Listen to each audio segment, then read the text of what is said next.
So hello guys, welcome back to my channel. So guys, आज फिर से हम करेंगे कैचिंग प्रैक्टिस। तो अभी हम करते हैं कैमरा सेट, तब तक आप देखो मेरा वन हैंड कैच। अरे यार, कैचिंग आया। तो चलो गाइस, चलते हैं। सर आप हॉकी बॉल देख लो पहले।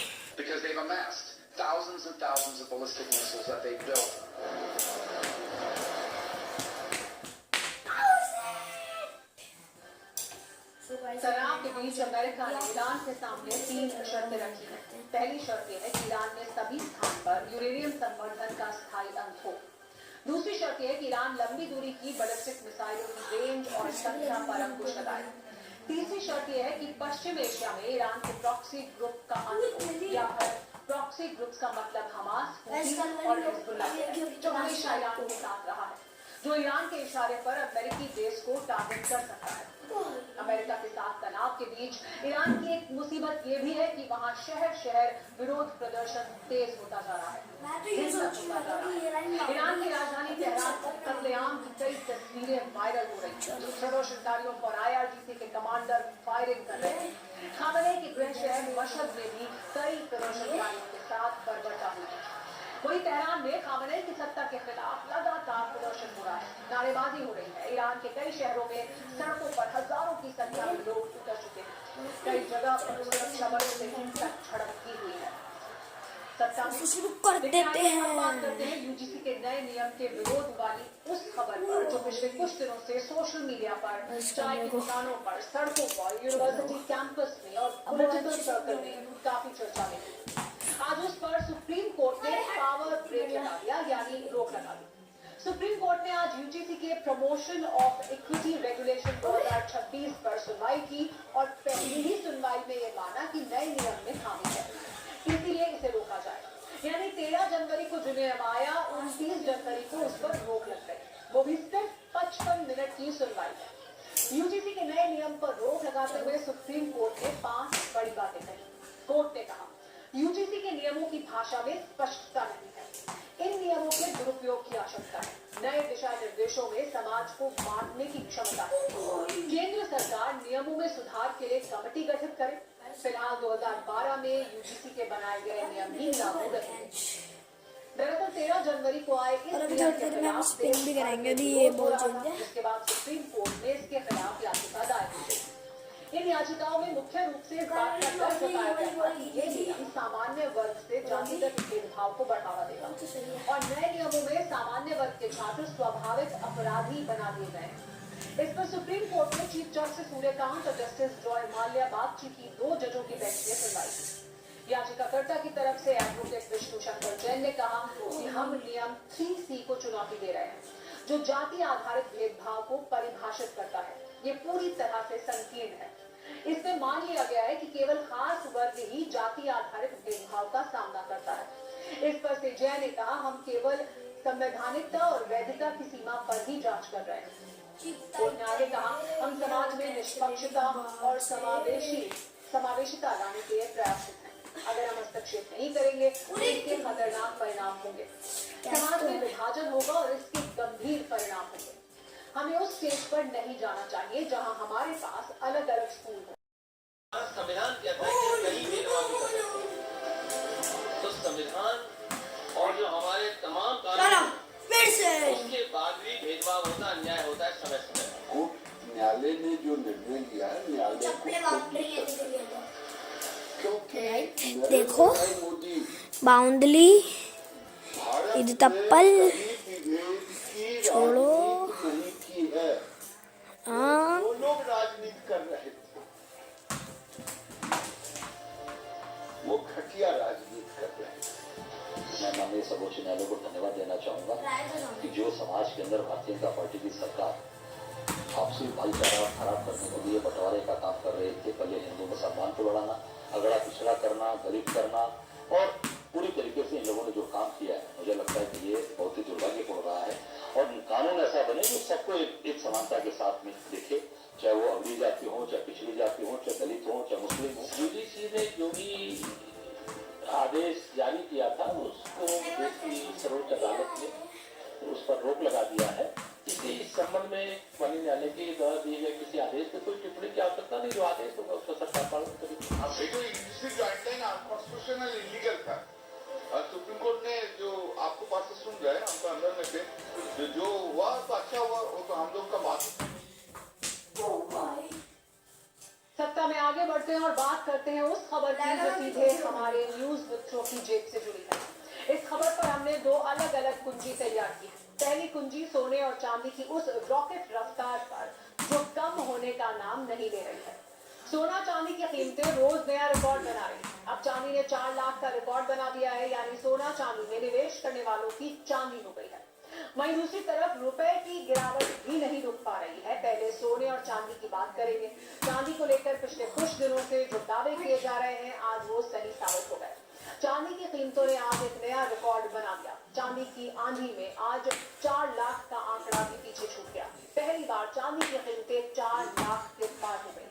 मल्टी कमोडिटी एक्सचेंज में मार्च एक्सपायरी वाले चांदी का वायदा 6% बढ़कर 4,07,000 रुपए पर प्रति किलोग्राम के नए रिकॉर्ड स्तर पर पहुंच गया। 3 लाख से 4 लाख तक का सफर चांदी ने सिर्फ 10 दिन में ही पूरा किया। 19 जनवरी से आज तक चांदी की प्लास्टिक की बोतल में प्रैक्टिस क्यों कर रहे थे, उसके पापा कर रहे ऐसे ही हाल सोने के भी हैं। सोने की कीमतों में भी उछाल देखा गया। इसका मतलब है कि सोने चांदी के दाम पर दिन दिन नए कीर्तिमान स्थापित हो रहे हैं। निवेशक अब भी भर भर कर सोने चांदी पर दांव लगा रहे हैं। इसके कई कारण हैं, लेकिन सबसे बड़ा कारण दुनिया में जंग और अनिश्चितता का माहौल है। ऐसे माहौल में निवेशक सोने को सबसे सुरक्षित निवेश मान रहे हैं। दूसरा कारण अमेरिका की ब्याज दरों में बढ़ोतरी न होना भी है। तीसरा कारण यह है कि दुनिया के कई देशों के रिजर्व बैंक में सोना जमा हो रहा है। साल भर में करीब 900 टन से ज्यादा खरीदारी की गई है। इसी तरह चांदी की आंधी के पीछे की वजह भी जानी चाहिए। चांदी की इंडस्ट्रियल डिमांड बहुत ज्यादा है, क्योंकि सोलर, इलेक्ट्रॉनिक्स और ईवी तक इसका इस्तेमाल हो रहा है। ट्रंप के टैरिफ से डर का माहौल है, इसलिए अमेरिकी कंपनियां चांदी का भारी स्टॉक जमा कर रही हैं। इसके अलावा प्रोडक्शन रुकने के डर से बड़ी बड़ी कंपनियां पहले से ही चांदी खरीद रही हैं। अब एक और सवाल ट्रेंड करने लगा है कि क्या चांदी इसी रफ्तार से 5 लाख का आंकड़ा भी पार करने वाली है, या फिर सोने चांदी की कीमतें कभी भी क्रैश हो जाएंगी। कीमतें बढ़ती जा रही हैं, फिर भी लोग सोना चांदी खरीदते ही जा रहे हैं। कीमतें बढ़ती जा रही हैं, जिसके बाद ये कहा जा रहा है कि सरकार बजट में सोना चांदी पर कोई बड़ा फैसला ले सकती है। खबर है कि सोने और चांदी पर इंपोर्ट ड्यूटी बढ़ाने के विकल्प पर सरकार विचार कर रही है। इसकी बड़ी वजह यह है कि साल 2025 में भारत का सोना आयात करीब 59 अरब डॉलर तक पहुंच गया, जबकि चांदी का आयात लगभग 9 अरब डॉलर रहा। बड़ी मात्रा में आयात से विदेशी मुद्रा पर दबाव पड़ा है और रुपए में कमजोरी देखी जा रही है। ऐसे में आयात शुल्क बढ़ाया जाना एक विकल्प है। फिलहाल सोने चांदी पर देश में 6% इंपोर्ट ड्यूटी लागू है। 15% तक थी। वैसे सिर्फ भारत ही नहीं, वैश्विक स्तर पर सोने की डिमांड बहुत हाई है। वर्ल्ड गोल्ड काउंसिल की रिपोर्ट के मुताबिक 2025 में पहली बार सोने की मांग 5,000 टन सालाना से ज्यादा हो गई। वैश्विक स्तर पर सोने में निवेश 84% तक बढ़ा है। फिलहाल वैश्विक स्तर पर सोने के निवेश की मांग 2,175 टन से ज्यादा है। इसके अलावा अलग अलग देशों के बैंकों ने 863 टन सोना खरीदा है। पोलैंड के नेशनल बैंक ने 102 टन सोना खरीदा। खास बात यह है कि कीमत बढ़ने से सोने के आभूषणों की मांग 18% घटी है, लेकिन सोने में निवेश से कीमत बढ़नी जारी है। ये मामला आज संसद में भी उठा। कांग्रेस सांसद नीरज गांधी ने कहा कि सरकार को सोने की कीमतों पर हस्तक्षेप करना चाहिए। जिस देश में सोना चांदी, नारी की सुरक्षा, आत्मसम्मान और पारिवारिक भविष्य से जुड़ा हुआ हो, इस कदर इन कीमतों को बेलगाम छोड़ देना सरकार की किसान, श्रमिक और निम्न वर्ग परिवार अपनी बेटियों के विवाह के न्यूनतम आभूषण पर खरीद नहीं पा रहे हैं। सरकार से आग्रह करना चाहूंगा कि सोने एवं चांदी की कीमतों में तत्काल प्रभाव से हस्तक्षेप करें और आयात शुल्क एवं जीएसटी अविलंब कटौती की जाए एवं जमाखोरी के विरुद्ध कठोर कार्रवाई की जाए। मुझे आशा है कि सरकार इस विषय को राजनीतिक नहीं बल्कि देश में मानवीय और सामाजिक संकट के रूप में लेकर के तत्काल को प्रभावी कदम उठाएगी। अब इस खबर की दूसरी कुंजी खोलते हैं, जो डॉलर के मुकाबले लगातार गिरते रुपए पर आधारित है। पिछले कुछ दिनों से रुपया लगातार कमजोर हो रहा है। बुरी खबर यह है कि स्तर पर पहुंच गया है। रुपया डॉलर के मुकाबले 91.96 पर है। अब तक ये सबसे निचले स्तर के करीब बन हुआ है। लेकिन सवाल यह है कि आखिर रुपए की ऐसी हालत क्यों हो गई और इसकी गिरावट पर ब्रेक कब लगेगा। रिपोर्ट के अनुसार सिर्फ इसी वर्ष के पहले महीने में रुपया करीब 2% गिर चुका है। 2024 के अंत तक पिछले 10 वर्ष में इसमें 28% की गिरावट दर्ज की गई थी। 2014 में करीब 58 रुपए से शुरू हुआ सफर अब 92 रुपए तक पहुंच चुका है। आर्थिक सर्वे में सरकार ने रुपए के कमजोर होने की बात मानी, लेकिन इसका जिम्मेदार अंतर्राष्ट्रीय हालात को बताया। इससे पहले वित्त मंत्री कहती थी कि रुपया कमजोर नहीं हुआ है बल्कि डॉलर मजबूत हुआ है। लेकिन अब डॉलर इंडेक्स के गिरने के बाद भी रुपया कमजोर हो रहा है, जिसकी सबसे बड़ी वजह है विदेशी निवेशकों का बाजार से पैसा निकालना। जब विदेशी निवेशक भारत के शेयर और बॉन्ड बेचकर पैसा निकालते तो उन्हें रुपयों को डॉलर में बदलना पड़ता है। यानी जैसे जैसे विदेशी पैसा बाहर जा रहा है, रुपया दबाव में आ रहा है। भारत की बड़ी बड़ी कंपनियां जो विदेश से सामान मंगाती है या जिन पर डॉलर में कर्ज है, उन्हें डर है कि भविष्य में रुपया और गिर सकता है। इस डर से कंपनियां पहले ही डॉलर खरीद रही हैं। इसे हेजिंग कहते हैं। इससे भी डॉलर की मांग बढ़ती है और रुपया और नीचे जाता है। अमेरिका ने भारत के निर्यात पर भारी टैरिफ लगा दिए हैं। इससे भारत का निर्यात प्रभावित हुआ। डॉलर कम आने की चिंता बढ़ी।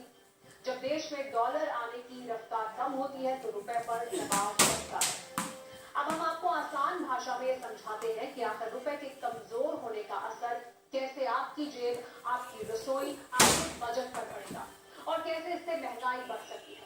रुपए के कमजोर होने का असर विदेशों से और ऊर्जा उत्पादों पर पड़ेगा। और क्योंकि भारत करीब 80% कच्चा तेल विदेश से खरीदता है, इसलिए पेट्रोल और बस आप कमेंट करो।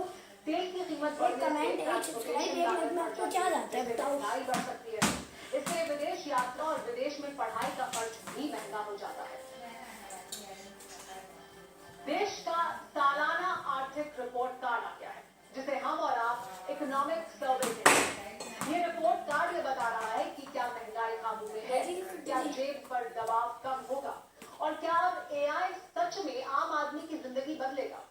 इस रिपोर्ट पर हमने सत्ता की छोटी लेकिन असरदार कुंजी आपके लिए तैयार की है, जो कम समय में इस सर्वे का निचोड़ आसान भाषा में आपके सामने पेश करे। वित्त मंत्री ने जो आर्थिक सर्वेक्षण पेश किया उसमें इस बार कुल 16 चैप्टर है, जिसमें एआई पर एक अलग से चैप्टर मौजूद है। यानी एआई अब खास है और सदा के लिए है। आर्थिक सर्वे के मुताबिक 2026-27 में विकास दर 6.8 से 7.2% के बीच रह सकती है। इसमें यह कहा गया है कि अमेरिकी टैरिफ के बीच डॉलर के मुकाबले रुपए का गिरना दुख की बात नहीं है। कोई लोग ऐसे, कोई लोग ऐसे, कोई लोग ऐसे भी करते होंगे।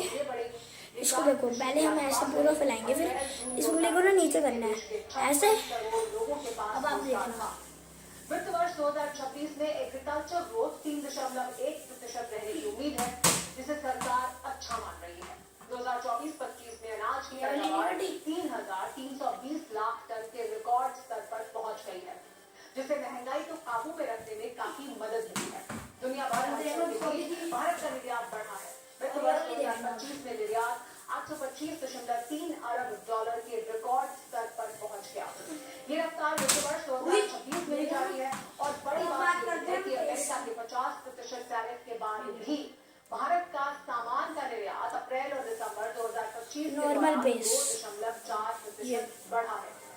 वहीं सर्विस एक्सपोर्ट में 6.5% की बढ़ोतरी दर्ज की गई, जो भारत के लिए इसमें एक उंगली का गैप। इस सर्वे में ये जो आपको यहाँ पे है, इसमें आपका 2 फिंगर्स का गैप है। अब देखना, यहाँ पे रहना छोटा जीडीपी का 4.8% रहा, जबकि सरकार ने वित्त वर्ष 2026 से 4.4% का लक्ष्य रखा है। उस दिन मैं खेल रहा था, सरकार मैंने हैट्रिक लिया। खर्च करती है उसे ये ग्रिप यही बट वो लेदर थी। मतलब है मजबूत इकोनॉमी और कम महंगाई। आज इकोनॉमिक सर्वे पेश हुआ और 2 दिन बाद यानी 1 फरवरी यानी रविवार को अब आपसे मिलते हैं हम कल। दोनों